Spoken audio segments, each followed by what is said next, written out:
It is that time again where our voices are our power. With the government elections around the corner, South African citizens get the chance to use their power to vote for public officials and politicians that they trust to lead the country. Our voices not only matter, but are profoundly necessary, especially with the upcoming municipal elections, which in simple terms are to elect councillors for all districts, metropolitan and local municipalities in each of the 9 provinces. You may ask yourself, what are councillors? Well, councillors represent the ward or community for which they are elected in.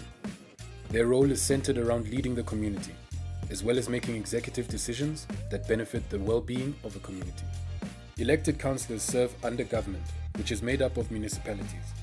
There is the metropolitan municipality, which is responsible for the state of a city. Then there are district municipalities. They have the responsibility for broader matters, such as business and finance, the constructing and growth of foundational services, supply of water and electricity similar to local municipalities, which are mainly based in rural areas. How do these elections work? Take Thabo, for example. Thabo is a young black man, aged 21. He lives in a rural area where there is little to no access to necessities. Now here comes a public official, politician, campaigning to make necessities such as water accessible to the community members by installing taps to deliver clean water to each household in the community. To Thabo, the campaign sounds like something that will benefit him and his community. So what can Thabo do in order to elect the public official or politicians of his choice? He can simply register to vote and become one of the 26 million registered South Africans. All he needs to register is to bring his ID card or book with him to the registration or voting station in his area. So now that Thabo knows who he wants to vote for, someone whose values align with his beliefs and will bring change to Thabo's community, he can exercise his voting right and vote. To Thabo, voting is important because the campaign that promised to install taps is the future change that Thabo wants for his community.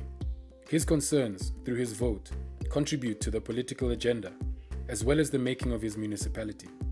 Now, if he voted for whoever wins the election, they are responsible in allocating councillors within the municipalities who thus have the responsibility to ensure that the state of the community is well kept. And in this context, it is the elected councillors' responsibility to ensure that taps are installed in Thabo's area. What if Thabo decided not to vote? What would have happened? Chances are that the public officials or politicians who had the agenda of installing taps don't win the election. Therefore, there are no taps installed and the community doesn't benefit. This goes to show that our voices are powerful in bringing change. Choosing not to vote is silencing your voice and diminishing your power. So why should you vote? Every South African citizen has the right to vote, and it is important to exercise that right because the future is in your hands. Your vote is your power.